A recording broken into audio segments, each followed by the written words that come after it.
Fashion advertisers, are you struggling to increase your online sales? In this video, I'm going to show you the strategies I use to over triple my clients' sales and revenues while they were rebranding. All right, so hopping in the account here, as you can see from the date range of July 1st to September 9th, you can see there's a 4,000 increase in revenue, 170 sales, and then as well as the cost per sale decreased while we were scaling spend like crazy here. So you can see this compared to the previous period, how much lower it was. Then if we go over here, you can see all the metrics basically across the board increased 326%, 316%, and cost per sale dropped about 13%. So the first problem with this account when I took it over was the conversions and analytics issues. So when I was checking the conversions in my audit process, I saw that add to carts and checkout starts were switched as primary conversions. So when you have add to carts, checkouts, and these other types of touch points as primary conversions, Google will think these are actual revenue. As you can see, there was even revenue attributed to them prior when they were set up. So this was making the account spend improperly and basically go in the wrong direction. So once I switched that over, then Google was finally going directly for purchases rather than going for essentially add to carts and window shoppers. Furthermore, I set up enhanced conversion tracking on this account, which basically takes users that are logged into their Gmail or YouTube, but their cookies are not enabled. So this hash data allows Google to track more of these sales so we can get more attribution. And you can see the enhanced conversion revenue versus the regular non-enhanced conversion revenue is much higher and it's tracking a lot more overall. So that was problem number one, and that was the solution. Next was the main Performance Max bid strategies that weren't allowing it to scale. So previously, the other agency had it set at a target ROAS goal that it historically has never hit.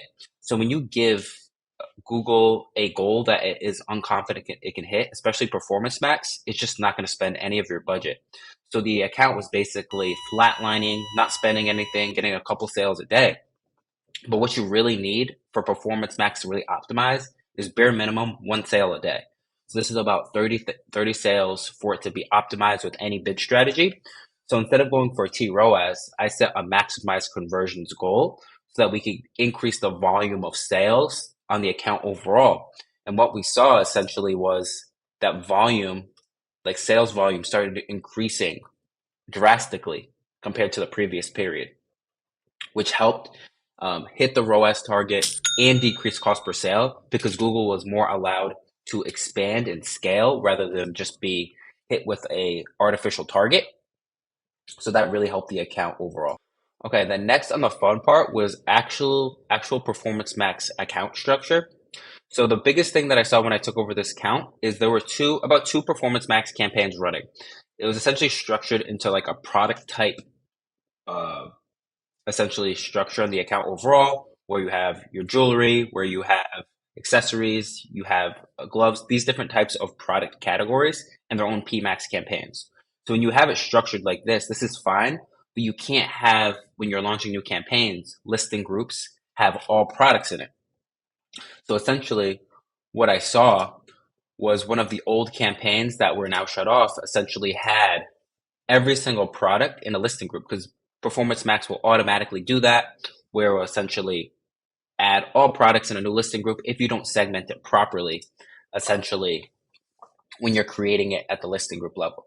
So that was the first issue. So we essentially saw all the revenue going to a brand new Performance Max campaign, which the really big negatives of this is essentially it's a brand new campaign, so it's not going to be as optimized as the main campaign. And then you have conflicting products in each one, and this can cannibalize the performance of the account overall. So I essentially switched over the listing groups properly so that the PMax could properly be segmented. So that was the listing group side.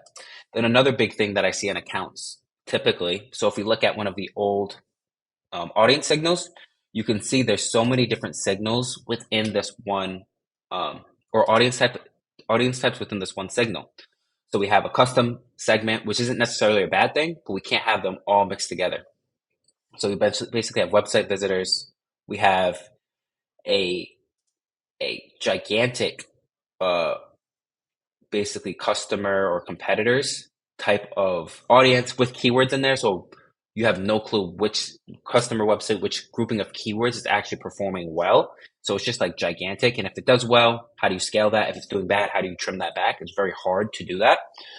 And then we have gigantic in-market segments. Like I always say, someone in market for sunglasses could be me or my grandma. It's not really targeted. In eyewear, these could be so there's a lot of different gigantic things. It's not bad to use these, but you have to know to segment them properly so you can see how they perform separately, because otherwise you can't really optimize it. So I saw that on most of the campaigns. So how I switched it was essentially doing a much more targeted, either custom segment, which usually performs the best, is taking the best performing keywords that you typically find in the insights and reports based on previous data. And you essentially create this audience signal here that is very targeted here. And you know, okay, if this custom segment is working, it's because of this. And I can either scale this up or focus on other aspects of the asset group overall that can improve performance as well as excluding your non-target demographics. So that's why I restructured overall. Keep all assets within here as well. So we want to make sure that we have high refreshed creative, because previously we weren't really refreshing creative or videos or copy.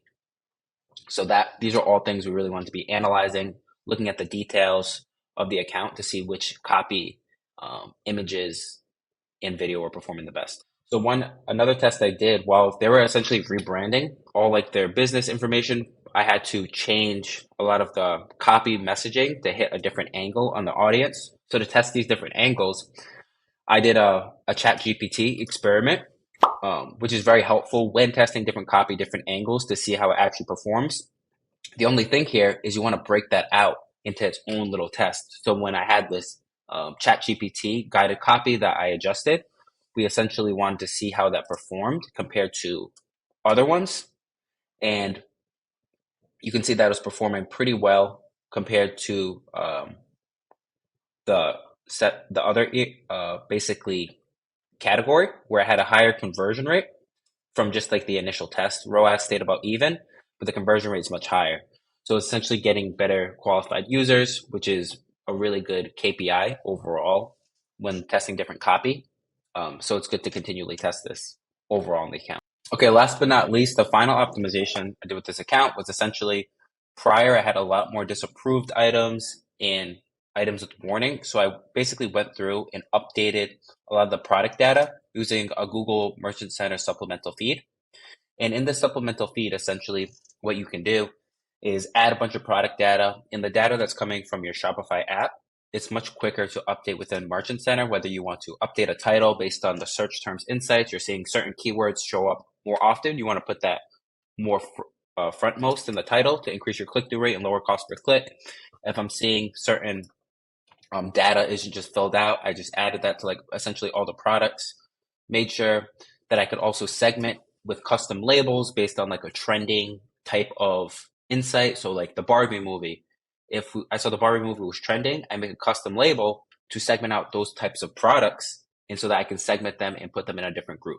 So these quick data optimizations are one of the biggest things to do with Performance Max. After you have the conversion tracking front end, you want to make sure the back end and product data is complete and as well as optimized and segmented based on what you're seeing in the Google Ads account overall. If you want to increase your online sales like my fashion client did here, book a free one-on-one consultation with me below.